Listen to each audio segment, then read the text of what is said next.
আসসালামু আলাইকুম। আশা করি তোমরা সকলে ভালো আছো। দোয়া করি সবাই মিলে ভালো থাকো। তো এখানে হচ্ছে আমরা জামাই বউ দুজনে মিলা হচ্ছে রস খুঁজতে বের হয়ে গেছি। ইস কি সুন্দর খেজুরের গাছের গাছগুলা দেখা যাইতেছে, তার মধ্যে পাতিলগুলা দেখা যাইতেছে।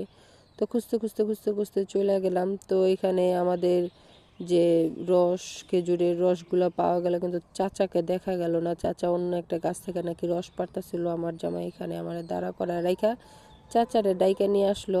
তো চাচা দিল আঙ্গুরে এক পাতিল রস দিল, আর এক পাতিলে নাকি 6 থেকে 7 লিটার রস হয়।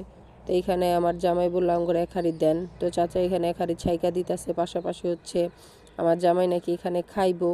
তো সে চায়ের গ্লাস আনতে গেছে, চায়ের গ্লাস না আর কি, পানির গ্লাস। তো একটা চায়ের দোকান থেকে নিয়ে আসছে। সেইখানে টপর টপ 2 গ্লাস মাইরা দিল রস। তো খুব খাইতেছে আর চাচার লগে গল্প করতেছে।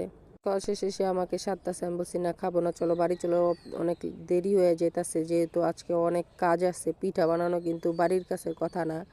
তো এখানে আমার জামাই হাঁটতেছে আর তার ছোটবেলার কথা কইতেছে। ছোটবেলায় নাকি সে অনেক সময় রসের হাঁড়ির থেকে চুরি করে রস খাইতো, যেহেতু তার যশোর বাড়ি, আর যশোর অঞ্চলের মধ্যে রসে বিখ্যাত, এটা সবাই জানে খেজুরের রসে। তো এখানে হচ্ছে রোদের আলোটা আমাদের শরীরের মধ্যে খুব ভালো লাগতেছিল। সকালে যখন আমরা খোঁজার জন্য বের হয়েছি তখন কিন্তু ভালোই কুয়াশা ছিল। এখন কুয়াশার যে নরম চাদরটা ছিল সেটা উপরে হালকা হয়ে গেছে। তো বাড়িতে আসার সাথে সাথে আমরা সবাইকে ঘুম থেকে উঠাইছি, আর ঘুম থেকে ওঠার সাথে সাথে সবার একটা হামলা হয়ে গেছে খেজুরের রস খাওয়ার। তো এখানে সবাই খাওয়ার পর মোটামুটি সবার শেষে আমার জামাই খেজুরের রসটা খাইতেছে। সে কিন্তু অলমোস্ট 2 গ্লাস খাইয়েই আইছে। তারপরও খেজুরের রসগুলা কথা, এগুলো তো আর সবসময় থাকে না, তাই সে বাড়িতে আইসা খাইলো।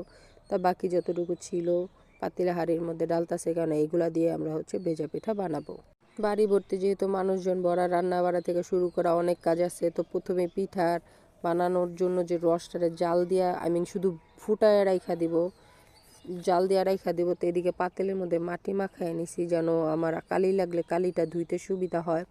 তো এই যে রসটা ছিল, আমি রসটা ঢাইলা নিতেছি। এখানে ভালোই রস আছে, এইটুক রস দিয়ে আমাদের যথেষ্ট। এই রসের মধ্যে কিন্তু আমরা কোনো চিনি গুড় কিছুই মিক্স করব না, শুধু এই রস দিয়ে পিঠা হবে। এই রসের মধ্যে যতটুকু যথেষ্ট মিষ্টি হবে। তো এই যে আমরা এটা ফুটায় রাইখা দিব। তো মূল প্রসেসিংয়ের কাজ তো এখনও বাকি আছে, এটা তো মাত্র শুরু, সকালের কাজ। রস ফুটানো শেষ হইলে এটারে ভালো করে বলকায়া এটা এইভাবে রাইখা দিব, কারণ এটা এই যে এইটুকু রাইখা গেছে এটা অনেকটাই টাইনা নিয়ে যাবে, এটা শুকায়া যাবে অনেকটা নিজে থেকেই। তো এইভাবে এটা রাইখা দিব, হচ্ছে পরের কাজে চলে যাব। তো চলো চলে যাওয়া যাক। এই যে দেখো, আমরা ঢেকিতে হচ্ছে আজকে চালের গুঁড়িটাকে মিহি করব, গুঁড়া করব, পাটাতে না বা মেশিনে না। তো এটা ঐতিহাসিক একটা গল্প তোমাদের সাথে বলি। এই ঢেকিটার বয়স নাকি অনেক বছর। আমার শাশুড়ি বা আমার দাদি শাশুড়ির হাতে নাকি ওরা এখানে আইসা, বা আমার জামাই মোটামুটি ছোটোবেলায় নাকি এখানে আইসা তার আম্মার সাথে চালের গুঁড়ির কাজে সাহায্য করতো। আজকে আমারও এই দিন দেখতে হবে, আল্লাহ আমার কপালে রাখছে, আলহামদুলিল্লাহ। সত্যি কথা বলতে এই জেনারেশনে আইসা যে আমার দু চোখে আমি ঢেকি দেখতে পারবো, এখনও যে আছে আমি দেখতে পারবো, এটা আমার জানা ছিল না এতদিনে। আজকে আমার মোটামুটি অনেক বছর পর, বিয়ের অনেক বছর পর আমি এই ঢেকি দেখতে পেলাম। তো আমি আসলাম আর কি, আনন্দ সহকারে ঢেকিতে চাল গুঁড়ি করতেছে, আর ওরা সবাই ছোটোবেলার গল্প বলতেছে। অনেক বছর পর নাকি সবাই আসছে। তোরা ভাই বোন, আমার জামাইয়ের যে ভাই বোন সবাই মিলে আমরা চালের গুঁড়ো করতেছি। তো খুব আনন্দ সহকারে ওরা হচ্ছে ওদের ছোটোবেলার মার গল্প বলতেছে। আমার শাশুড়ি মারা গেছে 10-12 বছর হয়ে গেছে। তো যেহেতু আমার শাশুড়ি গল্প বলতেছে, আমার শাশুড়ি এখানে এসে এসে চাল ভাঙতো, পিঠা বানাতো, বা ছোটোবেলার যে একটা গল্প, এই গল্পগুলার শুনতেছি। আর আমি যে এই জিনিসটা উপভোগ করতে পারতেছি, কারণ এইগুলো কিন্তু এখন ঐতিহাসিক জিনিস খুঁজে পাওয়া বা চোখে দেখা খুবই কম হয়। এখনকার জেনারেশনে সবাই কিন্তু ব্লেন্ডারে হোক বা মেশিনে হোক এইসব জিনিসই হচ্ছে মিহি করে। তো এই যে পাশাপাশি তোমরা দেখো রাজহাঁসের বাচ্চাগুলো আমাদেরকে খুব জ্বালাইতেছে, আমাদের এখানে বারবার চলে আসতেছে, তারাই শুধু খেতে দিতেছে, আমরা তারাই আইতেছি যে এখানে যেন না আসতে পারে। তো এই যে চালের গুঁড়িটা মোটামুটি ভালোই মিহি হয়েছে। এইটাই হচ্ছে আমার লাইফে ফার্স্ট টাইম ধান, মানে ঢেকি থেকে যে চাল গুঁড়ি করা হয়। এই যে বাকিটা যে ছিল চালের গুঁড়ি, এটাকে নাকি সুজি বলা হয়। একটা নানি আছে এখানে, পাশের বাসার নানির থেকেই আমরা তো চালটাকে গুঁড়ি করতেছি ওনাদের বাসায় এসে। তো এই যে যেহেতুটুকু গুঁড়ি করার পর অনেকটা হওয়ার পর যে শেষের গুঁড়িটুকু ছিল এটাকে পানি মিক্স করে নিতেছে যেন না উড়ে, কারণ না এটা পানি মিক্স না করার কারণে হচ্ছে বারবার বাড়ি দেওয়ার সাথে সাথে এটা উড়ে উড়ে উপরে উঠে পড়তেছে। তার জন্য পানিটা একটু মিক্স করে নিছে যেন সুন্দর মতো করে হয়। তো এই যে তোমরা দেখতেছো খুবই সুন্দর মতো করে হয়েছে। তো এখন আর লাস্ট ফিনিশিং এটাকে চালুন দিয়ে ছেঁকে যা থাকবে ওই গুঁড়িটাকে আমরা রেখে দিব। আর আমার ননস বলতেছিল যে এই গুঁড়িটা দিয়ে নাকি হালুয়া বানানো যাবে অনেক সুন্দর। তা আমি বললাম যে বাহ, এক কাজের সাথে দুই কাজ, তাহলে তা জানলে আর একটু আগেই রাখতে পারতাম। তো বলতেছে যেই কাজের জন্য আসছে গুঁড়ি দেখো, গুঁড়ি যতটুকু হয়েছে এটা আমাদের সম্পূর্ণটা না লাগলেও মোটামুটি সবটাই লাগবে।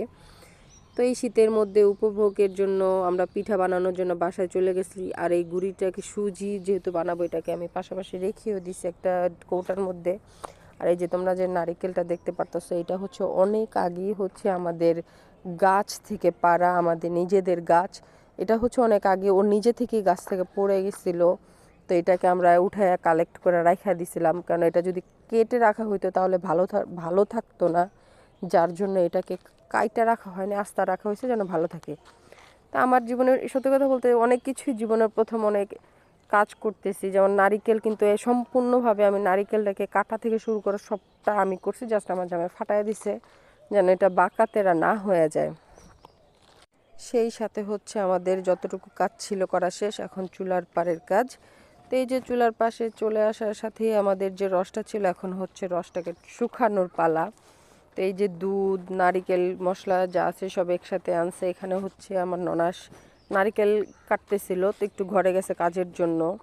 আমি এখানে রসটা শুকাইতেছে, এখানে আমার ননাস আরেকজন ননাস হচ্ছে চালের গুঁড়িটাকে গোলাবে। আর এখানে আমার জামাই আমাকে বলতেছে এই যে নাও এটাকে কি বলে, দই খাও, দইটা নাকি মজা হয়েছে। তো যাই হোক, দইটাও ওনারাই কিনে নিয়ে আসে বাড়িতে, মানুষজন যেহেতু বেশি।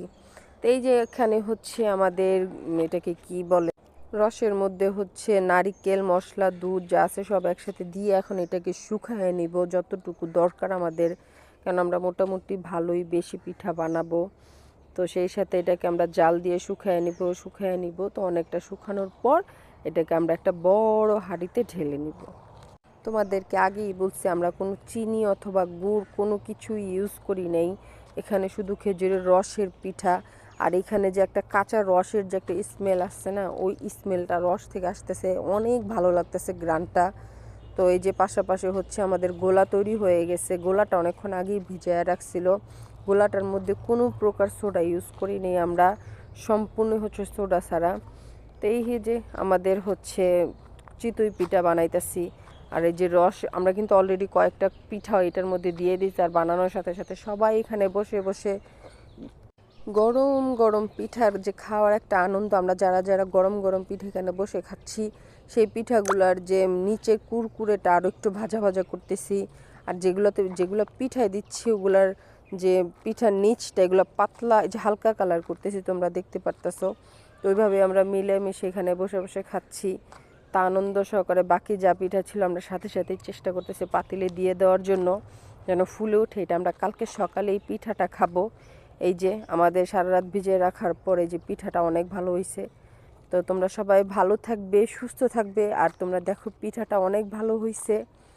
তো আমি চেষ্টা করছি, সবাই মিলে আমরা চেষ্টা করছি আনন্দ সহকারে পিঠাটা যেন ভালো হয়। আর আমরা এই পিঠা খেয়ে সবাই মিলে হচ্ছে ভোটের জন্য বের হয়ে গেছি। তো তোমরা সকলেই হচ্ছে ভালো থাকবে, সুস্থ থাকবে। আল্লাহ হাফিজ।